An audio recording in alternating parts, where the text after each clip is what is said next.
Assalamualaikum warahmatullahi wabarakatuh. Sebelumnya perkenalkan, nama saya Aulia Farisa.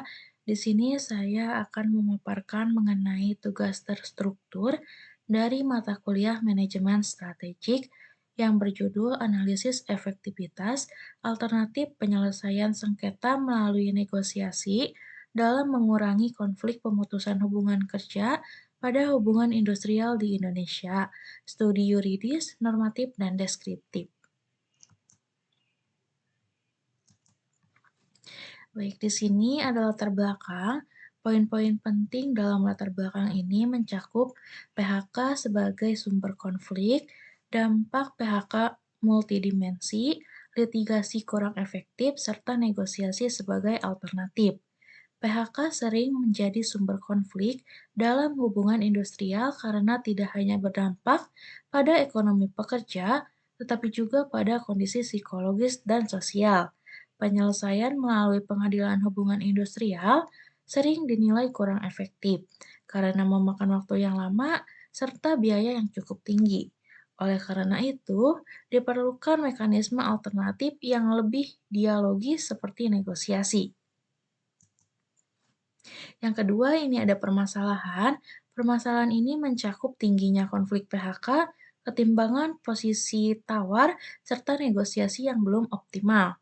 Permasalahan utama yang diangkat adalah masalah masih tingginya konflik PHK yang berujung sengketa, ketidakseimbangan posisi tawar antara pengusaha dan pekerja, serta rendahnya pemahaman mengenai teknik negosiasi menyebabkan proses negosiasi sering tidak berjalan secara efektif. Selanjutnya ada maksud dan tujuan. Yang pertama itu untuk mengkaji peran negosiasi, menganalisis konflik PHK, menilai efektivitas negosiasi, serta merumuskan rekomendasi. Makalah ini bertujuan untuk memahami bagaimana negosiasi diterapkan dalam penyelesaian konflik PHK, serta menilai sejauh mana efektivitasnya dalam mengurangi eskalasi konflik dan mencegah sengketa berlanjut ke jalur litigasi. Selanjutnya di sini ada manfaat. Manfaat-manfaat ini terdiri dari manfaat teoretis, manfaat praktis, serta masukan kebijakan. Secara teoretis, kajian ini memperkaya literatur hubungan industrial. Secara praktis, hasil penelitian dapat membantu pekerja, pengusaha, serta serikat pekerja memahami pentingnya negosiasi. Selain itu, temuan ini dapat menjadi masukan bagi pemerintah dalam mendorong penyelesaian sengketa non-litigasi. Selanjutnya ada kondisi aktual dan data. Yang pertama ini ada dari Undang-Undang Nomor 11 Tahun 2020, kemudian ada sengketa pesangon dan hak normatif, banyak kasus ke PHI serta APS lebih efisien. Undang-Undang Cipta Kerja telah mengatur prosedur dan hak pekerja dalam PHK. Namun, dalam praktiknya masih banyak sengketa terkait pesangon dan hak normatif yang berakhir di PHI. Hal ini menunjukkan bahwa APS, khususnya negosiasi, belum dimanfaatkan secara optimal.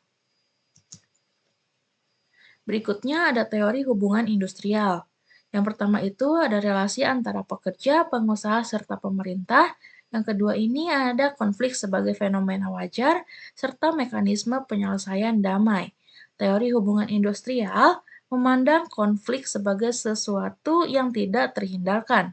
Oleh karena itu, hubungan industrial yang sehat adalah yang memiliki mekanisme penyelesaian konflik secara adil, dialogis, dan berorientasi pada perdamaian industrial. Teori konflik dan PHK. Beberapa poin ini merupakan teori konflik dan PHK seperti perbedaan kepentingan, PHK sebagai konflik distributif, serta PHK sebagai last resort. Konflik PHK muncul karena perbedaan kepentingan antara pekerja dan pengusaha. PHK merupakan konflik distributif karena menyangkut hak ekonomi pekerja, sehingga secara teoretis harus dilakukan sebagai upaya terakhir dengan prinsip keadilan dan kepastian hukum.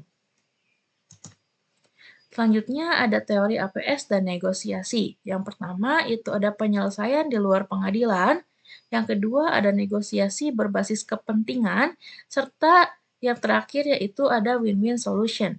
APS menekankan penyelesaian sengketa melalui kesepakatan bersama, negosiasi berbasis kepentingan memungkinkan para pihak memahami kebutuhan masing-masing sehingga dapat mencapai solusi yang adil dan menjaga hubungan kerja jangka panjang.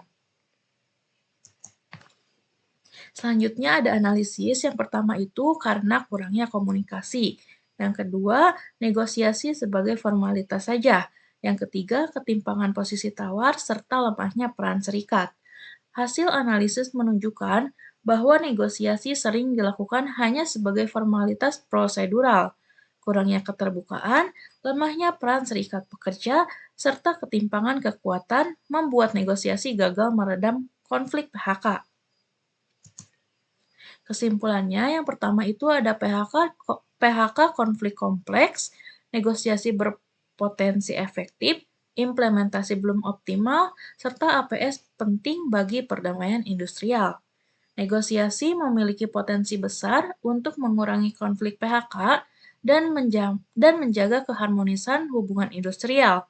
Namun efektivitasnya sangat bergantung pada komitmen para pihak, keseimbangan posisi tawar, dan penerapan prinsip keadilan. Selain kesimpulan, di sini juga ada saran yang dimana saran ini mencakup peningkatan kapasitas negosiasi, penguatan peran serikat, serta dukungan kebijakan pemerintah. Disarankan agar negosiasi dijadikan mekanisme utama penyelesaian konflik PHK dengan memperkuat kemampuan negosiator dan peran serikat pekerja. Pemerintah juga diharapkan mendorong kebijakan yang mendukung APS demi terciptanya perdamaian industrial. Baik, cukup sekian pemaparan mengenai tugas terstrukturnya. Mohon maaf bila ada kesalahan kata. Wabillahi taufiq wal hidayah. Wassalamualaikum warahmatullahi wabarakatuh.